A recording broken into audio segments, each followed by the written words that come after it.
खुदा के कलाम में दुनिया के सरदार के तौर पर बयान किया जाने वाला शैतान खुदा और उसकी आला तरीन मखलूक इंसान का सबसे बड़ा दुश्मन है। हम बनी नोए इंसान एक इंतहाई खतरनाक मैदान जंग में है। मसीह और शैतान के दरमियान जंग जोरों पर है। हमें इंतखाब करना है कि इन दोनों में से कौन हमेशा हमेशा के लिए हमारा ज़ाती मालिक हो। मसीह खालिक जो इमानुएल खुदा हमारे साथ है, या शैतान मखलूक जो खुदा के खिलाफ सारी बगावत का बादशाह है। मसीह ने अपनी मौत और जी उठने के जरिए से उन सब के लिए कामिल फतह को जीता है जो उस पर सच्चे तौर पर ईमान लाते हैं। शैतान बेशुमार तरीकों से लोगों को धोखा देने और गुमराह करने की कोशिश करता है। बुनियादी अमर मुतनाज़ा इबादत है। मसीह हमारा खालिक सारी इबादत का मुस्तहिक है। हम उसी से मुताबिकत रखते हैं जिसकी हम परस्तिश करते हैं। दुनिया में लोगों को काबू करने की शैतान की हतमी कोशिश इन बातों पर मरकूज होती है।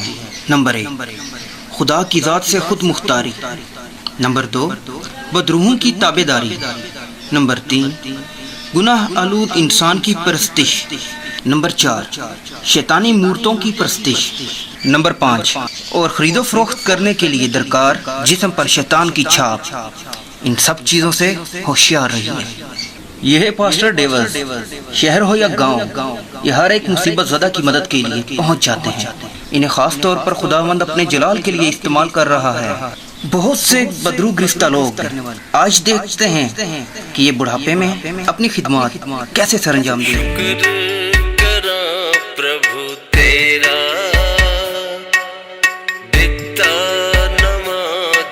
सवेरा शुक्र करा प्रभु तेरा, दिता नमा जो सवेरा। तू आज है बेअंत है। जी चोर साहब, कमाले दी जमीना थी पर पानी नहीं जाना चाहिए। ठीक है चोर साहब। उदिया जमीना बंजर होने जाते ताई बेचेगा। हाँ जी चोर साहब, बिल्कुल ठीक किया। अल्लाह पाक ने शफा दी, बच्चा ठीक हो गया। मालक दी पाक करमनवाजी नाल।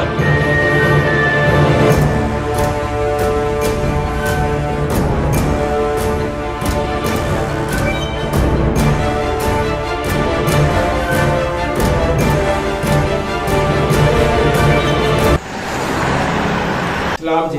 सलाम जी। जनाब चौधरी साहब कैसे हो जनाब, आज किस तरह आए हो? अब बच्चे को कोई शायद शिकायत हो गई है। खुदावंद करम करेगा, तुसी तशरीफ रखो, मैं दुआ करना। बेटा इत्थे गया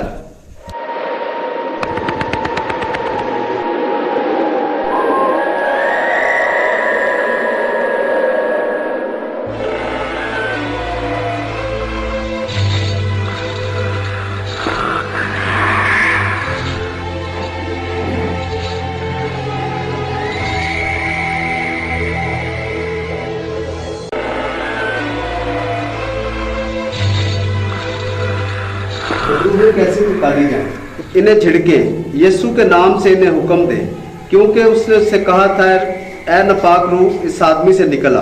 फिर उसने उससे पूछा तेरा नाम क्या है? उसने उससे कहा मेरा नाम लश्कर है, क्योंकि हम बहुत हैं। नापाक रूहें निकल कर सूरों में दाखिल हो गई। यीशु ने उस नापाक रूह को झिड़क कर उससे कहा है गूंगी बहरी रूह, मैं तुझे हुक्म करता हूँ उससे निकला और फिर कभी दाखिल ना हो। वो चलाकर उसे बहुत करोड़ कर निकल आई और वो मुर्गी सा हो गया। ऐसा कि अक्सर उन्होंने कहा कि वो मर गया। ये कसम दुआ के सिवा किसी और तरह नहीं निकल सकी। और उसने कहा फिर कर उससे रूह से कहा मैं तुझे यीशु मसीह के नाम से हुक्म देता हूँ कि इसमें से निकल जा। वो उसी घड़ी निकल गई। यीशु ने उससे झिड़क कर कहा चुप रह और इसमें से निकल जा। इस पर बदरू उस बीच में पटक कर बगैर जरूरत पहुंचाए उसमें से निकल गई।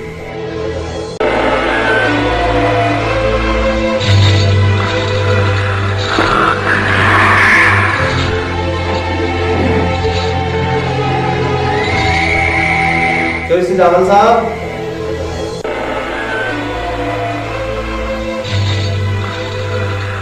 ਤੁਹਾਡਾ बेटा ਇਸ ਤਰ੍ਹਾਂ ਪੂਰਾ ਸ਼ੈਤਾਨ ਤੇ ਸ਼ਿਕੰਜੇ ਦੇ ਵਿੱਚ ਤੇ ਤੁਸੀਂ ਨਾ कोशिश करनी है कि कल इन्होंने फिर लैके आना। घबराना भी नहीं तो यीशु ते पूरा भरोसा रखना है, ਤੁਹਾਡਾ ਬੱਚਾ ठीक हो जाए, ਤੁਸੀਂ ਹੁਣ ਜਾ ਸਕਦੇ ਹੋ। ਤੁਹਾਡੀ ਬੜੀ ਬੜੀ ਮਿਹਰਬਾਨੀ ਜੀ।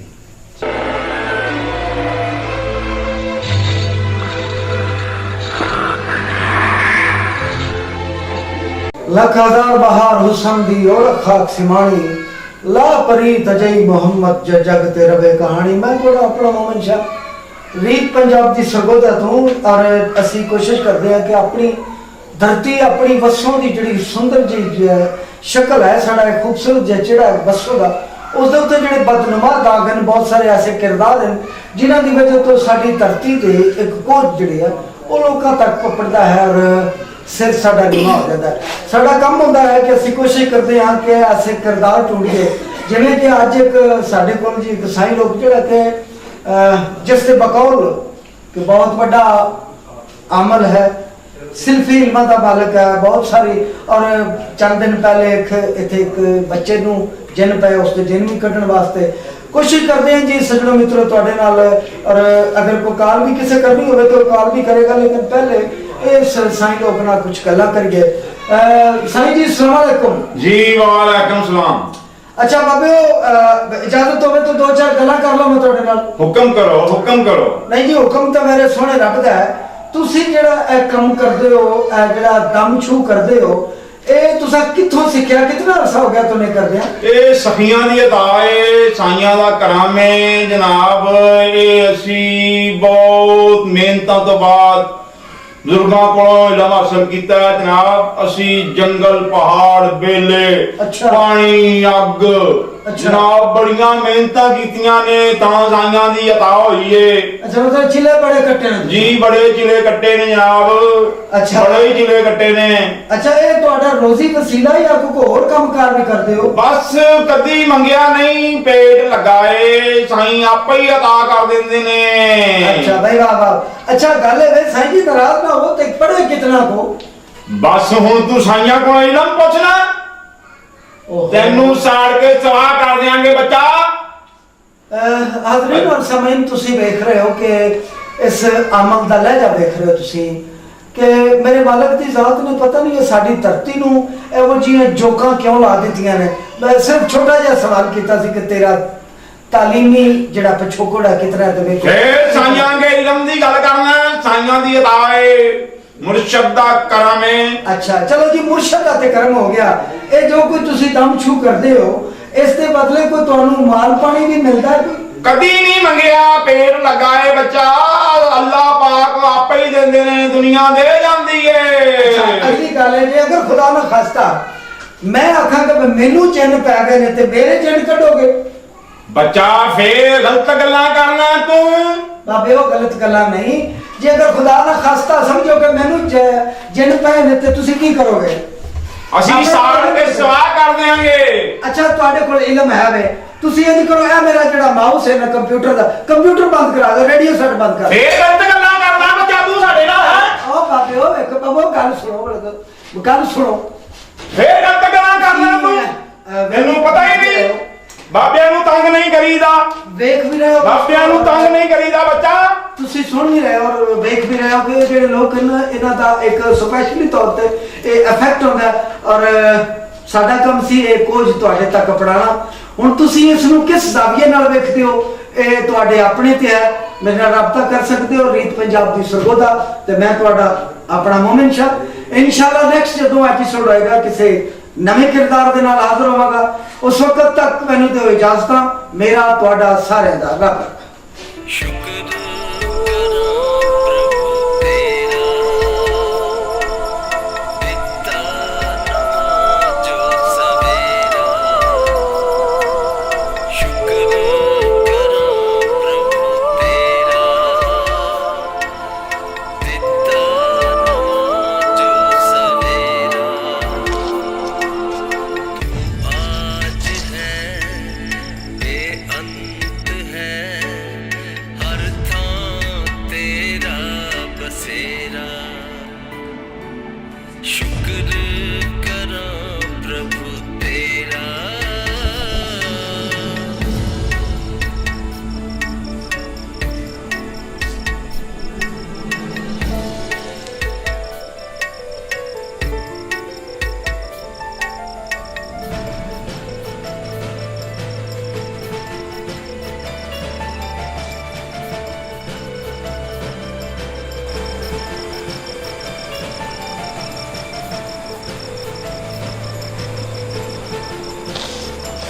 इंसान तो तुम हो नहीं, मगर इंसान से आज तुम्हें क्या काम पड़ गया?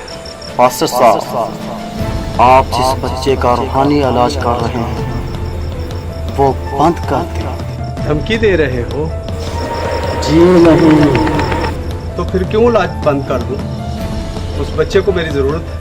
आप इसे धमकी समझें या मेरी दरख्वास्त, मैं उसे मारना चाहता हूँ, मारना चाहता हूँ। आखिर क्यों तुम उसके दुश्मन बन गए? अगर आपके साथ भी ऐसा होता जो मेरे साथ हुआ है तो आपको भी उसका रंज होता। आखिर उसने ऐसा क्या किया है? मास्टर, कसूर उसका नहीं, उसके बाप सजावल का है, सजावल का है। उस दिन मेरी बेटी की बारात आने वाली थी। मैं और मेरे तमाम रिश्तेदार शादी की तैयारियों में मसरूफ थे। बड़ी शान और शौकत से बारात का इस्तकबाल किया। बारात को रंगीन और कीमती चारपाइयों पर बिठाया और बहुत से कीमती बिस्तर बिछाए उनके लिए, अपनी बेटी के बारातियों के लिए।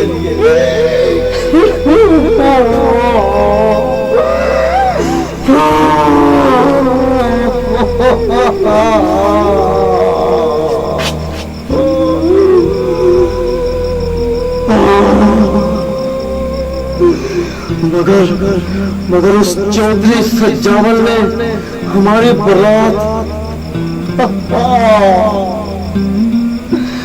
बारात वाली जगह पर मवेशी लाकर बांध दिए। उसके जानवरों ने पेशाब और गोबर की गलाजत से बरातियों के कपड़े और हमारे बिस्तर खराब कर दिए। दूल्हे का बाप मुझसे सख्त नाराज हो गया और मेरी बेटी की बारात वापस चली गई। अब आप ही बताएं मास्टर साहब, अगर आपकी बेटी के साथ ऐसा होता तो क्या आप क्या करते? तो आप क्या करते?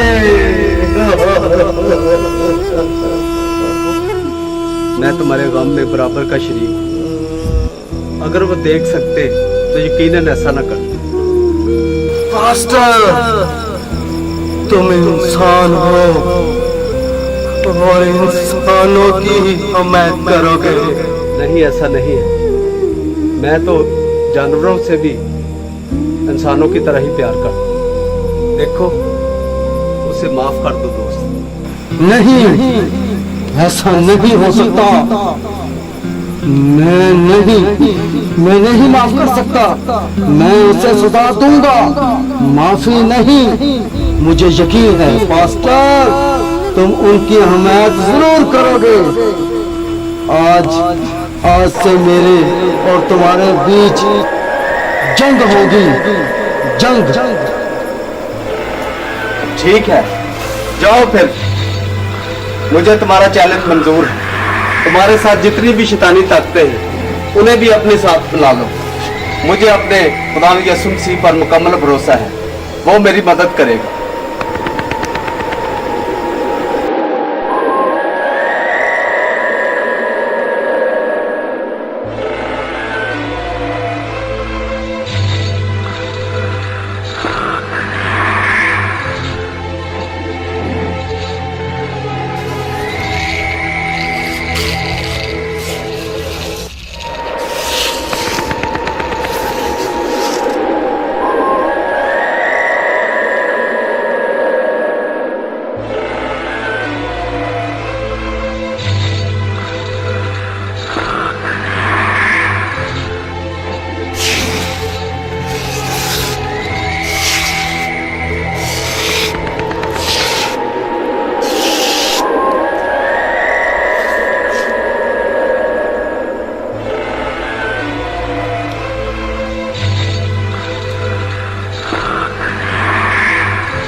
जिस्म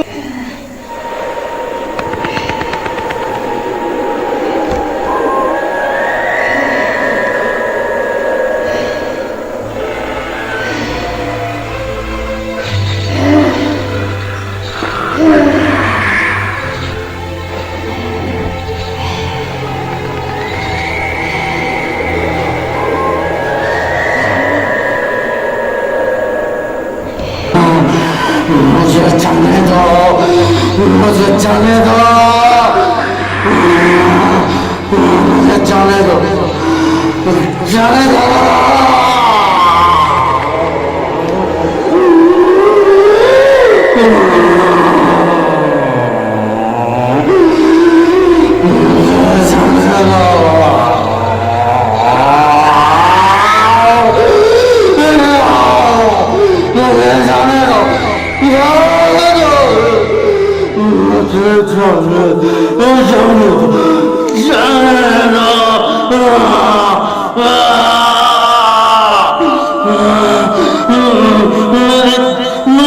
आखिर इतनी जल्दी भी क्या है? जाने दो।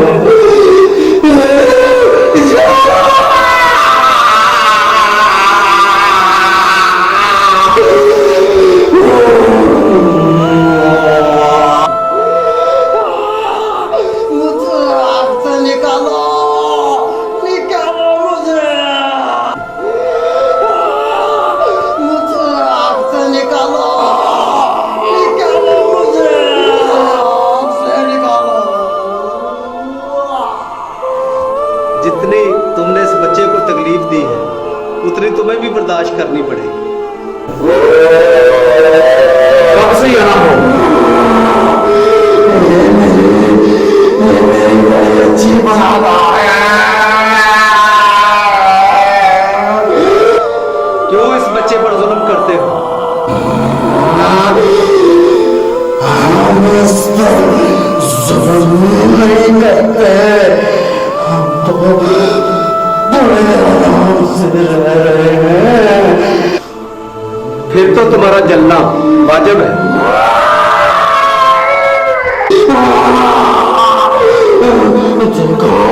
जिनको ऐसा ना करो, ऐसा ना करो, तुम्हारे लिए अच्छा नहीं होगा, अच्छा नहीं होगा। मुझे अपनी जिंदगी की फिक्र नहीं शैतान, मुझे इस बच्चे की जिंदगी की फिक्र है।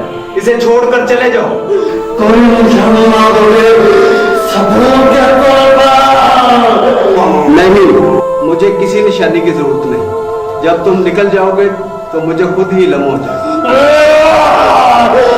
अब तुम्हें हाथ पर इतना करते रहो। नहीं, मैं गुरूर नहीं करता। मुझे अपने कामिल खुदा पर मुकम्मल भरोसा है। जब तुम निकल जाओगे तो मुझे इल्म हो जाएगा, क्योंकि मेरा खुदा ही मेरी रहनुमाई करता है।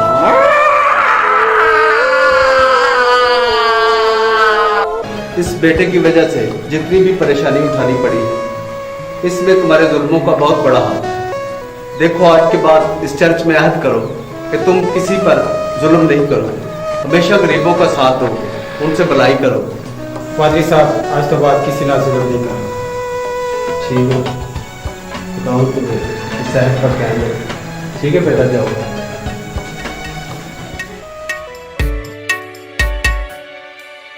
मालिक तू मेरा, मैं सेवक तेरा, रिश्ता न टूटे तेरा मेरा। अपने करम दा तू दीप जला, हो जावे रोशन तन मन मेरा। हुण कदी भी मैं भुलना नहीं, तू ही है मेरा खुदा। शुक्र करा प्रभु तेरा,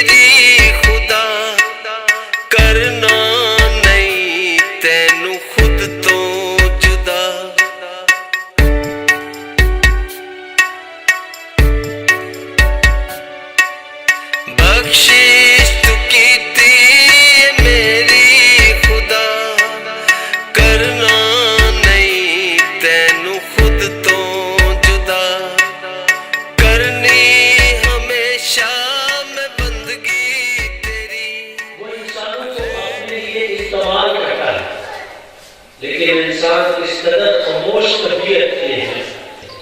खासतौर पर खुदावंद आज हम तेरे इस जन्मदिन की खुशी में शुक्रगुजार हैं जो तूने हम सबको बख्शा ताकि हम अपनी अपनी जिंदगी को तेरे साथ जोड़ पाए। ऐ खुदावंद तुझसे इल्तिजा और मिन्नत करते हैं कि तू हमारी सब कमियों को दूर कर दे, हमारी सब पचीनियों को खत्म कर दे और हमें अपनी माने कर। खासतौर पर खुदावंद कल के आने वाले दिन के लिए तमाम तर चर्चे से तेरी मुहाफ़ज़त, निगहबानी और प्यार मांगते हैं। खुदावंद तेरे लोगों के अंदर तेरी यकीन दहानी मांगते हैं, इतना देना कि किसी चीज की कमी ना हो। सब खुदावंद तुझ में बढ़े और तरक्की पाए। आने वाला वक्त हम सबके लिए बहाली का वक्त हो। अभी बोल कितना सुनाओ, कैसे हो? ठीक हो? तैयारी हो गई क्रिसमस की? अच्छा अच्छा। दादा बुजी हमें खुदा यीशु मसीह की पैदाइश के बारे में बताएं और ये भी बताएं कि उन्हें अमन का शहजादा क्यों कहते हैं। बेटा, खुदा यीशु मसीह की पैदाइश बैतलहम में हुई थी। मरियम उनके शौहर यूसुफ के पास जानवरों के इस्तेमाल के अलावा कोई जगह न थी। उसी रात यीशु पैदा हुआ। मुकद्दसा मरियम ने यीशु को चरनी में रखा। दादा बुज चरनी किसे कहते हैं? बेटा, चरनी जहाँ जानवर चारा खाते हैं ना, लकड़ी की होती है, उसको चरनी कहते हैं। उसी रात चरवाहे बैतलहम के करीब मैदान में अपनी भेड़ों की रखवाली कर रहे थे। अचानक उन्होंने आसमान पर एक फरिश्ता देखा। वो डर गए। ये क्या हो रहा है? चलाए खुदावंद हमें बचा। फरिश्ते ने कहा, डरो मत, मैं तुम्हारे लिए एक खुशी की खबर लाया हूँ जो सारी दुनिया के लिए है। आज तुम्हारे लिए निजात दहिंदा पैदा हुआ है। आलम बाला पर खुदा की तमजीद हो और जमीन पर उन आदमियों में जिनसे वो राजी है। सुला कई मजूसी दूर से छोटे बच्चे यीशु को देखने और सजदा करने आए थे। मुकद्दसा मरियम यूसुफ ने अपने इस गरीब और छोटे घर में जब इन अमीर लोगों को देखा तो हैरान हो गए। मजूसियों ने कहा, हम यीशु को सजदा करने आए हैं, हमारे तोहफे सोना, मोहर, लबान कबूल कीजिए। यीशु बढ़ता और मजबूत होता गया। वो कल दनाई से मामूर था। वो अपने सारे दिल से खुदा से मोहब्बत करता था। मुकद्दसा मरियम ने अपने बेटे यीशु के मुतालिक सारी मौजूदा बातों को याद रखा। यीशु खुदा और इंसान की मोहब्बत में बढ़ता गया। यीशु बड़ा और 30 साल की उम्र में अपने खुदा बाप के लिए काम करना शुरू कर दिया। उसने यूहन्ना से कहा कि वो उसे बपतिस्मा दे। यूहन्ना एक अजीम पैगंबर था जो तालीम देता था कि खुदा की तरफ फिरो, लेकिन वो जानता था कि यीशु उससे कहीं ज्यादा अजीम है। यूहन्ना ने यीशु से कहा कि मैं इस काबिल नहीं कि तुम्हें बपतिस्मा दूं, तुम खुदा के बेटे हो, खुदा ने तुम्हें चुना है कि तुम दुनिया के मेरे बारे में बताओ। बस यूहन्ना ने यीशु को बपतिस्मा दिया। जब यीशु पानी से ऊपर आया तो खुदा का रूप कबूतर की शक्ल में आसमान से आया। आसमान से ये आवाज आई, ये मेरा प्यारा बेटा है जिससे मैं खुश हूँ। खुदा के इकलौते बेटे यीशु ने अगले 3 सालों में बहुत से मौजज़े किए। उसने अंधों को आंखें दी, गूंगों और बहुत से बीमारों को अच्छा किया। उसने मुर्दों को भी जिंदा किया। वो बच्चों से मोहब्बत करता था। वो गरीबों और बेसहारा लोगों पर मेहरबान था। बहुत सारे लोग उसके पीछे हो लिए। वो हर जगह जाकर खुदा बाप की बातें करता। वो लोगों से कहता कि खुदा से मोहब्बत कर। यीशु जब इस दुनिया में था तो उसने बहुत कुछ किया। अगर वो सब कुछ लिखा जाता तो दुनिया में उसे रखने के लिए जगह ना होती। यीशु प्यार करने वाला और ज़हीन उस्ताद था। बड़े बड़े हजूम उसकी बातें सुनने और मौजज़ात देखने के लिए जमा हो जाए। एक दफ़ा वो बड़ी भीड़ को सुधा रहा था। तब खाने का वक्त हो चुका था, लेकिन सिर्फ एक छोटे बच्चे के पास खाना था। खाना एक लड़के के खाने के लिए काफ़ी था, लेकिन उसने वो खाना यीशु को दिया। यीशु ने उस खाने को बरकत दी और दुआ की और ऐ खुदावंद इस रोटी और मछली के लिए तेरा शुक्र करता हूँ। यीशु ने दुआ करके खाना शागिर्दों को दिया। उस एक लड़के का खाना 5000 लोगों ने खूब पेट भरकर खाया। लोगों ने बेख्तियार होकर कहा, ये तो मौजज़ा है। एक दफा यीशु के शागिर्द कश्ती में थे। उन्होंने देखा कि कोई पानी पर चलकर आ रहा है। ये यीशु था जो पानी पर इस तरह चल रहा था जैसे लोग जमीन पर चलते हैं। यीशु का एक शागिर्द जो उसकी ताकत पर भरोसा रखता था, वो भी पानी पर चलने लगा। जब तक वो यीशु को देखता रहा, पानी पर चलता रहा, लेकिन जब उसने बड़ी बड़ी लहरों को देखा तो यीशु की कुदरत को भूल गया और डोलने लगा और बोला, मालिक मुझे बचा। यीशु ने शागिर्द से कहा, तुम मेरे बारे में शक ना करो। वो इकट्ठे कश्ती में आ गए तो वाकई ही खुदा का बेटा है। बहुत सारे मजहबी रहनुमा यीशु को पसंद नहीं करते थे, मगर लोग मानते थे कि यीशु खुदा का बेटा है। मजहबी रहनुमाओं पर इख्तियार कम होता रहा। एक दिन वो सब इकट्ठे हुए। एक बोला, अगर ये इसी तरह मौजे करता रहा तो हम बेइख्तियार हो जाएंगे। दूसरा बोला, अगर इसका इरादा क्या है? क्या ये मुल्क पर हुकूमत करना चाहता है? ये तो खतरनाक होगा। इससे पहले कि वो हमें मुश्किल में डाले, इसे कत्ल कर देना चाहिए। लेकिन यीशु भीड़ से निकल गया और कोई भी उसे पकड़ ना सका। बहुत सारे मजहबी रहनुमा नहीं जानते थे कि यीशु खुदा का बेटा है, लेकिन वो डरते थे कि यीशु को पकड़ने से कहीं लोग उनसे लड़ना ना शुरू कर दें। उन्होंने यीशु के एक शागिर्द यहूदा अस्करियोती को पैसे दिए ताकि यीशु को पकड़ा कर रोमी सिपाहियों को हवाले करवा के उसे सजा दिलवा सके। कुछ लोग जो यीशु के साथ उसे बचाने की कोशिश करने लगे, मगर यीशु ने उनसे कहा, मेरे लिए मत लड़ो, अगर मैं चाहूँ तो लड़ने के लिए फरिश्तों की फौज बुला सकता हूँ। जो हो रहा है ये ही खुदा का मंसूबा है। यीशु को 2 डाकुओं के दरमियान सलीब पर मसलूब किया गया, मगर मरने से पहले खुदा ने यीशु मसीह ने अपने दुश्मनों को, जिनकी वजह से वो सूली पर चढ़ा था और जिन्होंने उसे पसली में नेज़ा मारा था, उन्हें माफ करते हुए कहा, खुदा बाप इनको माफ कर, क्योंकि ये नहीं जानते कि क्या करते।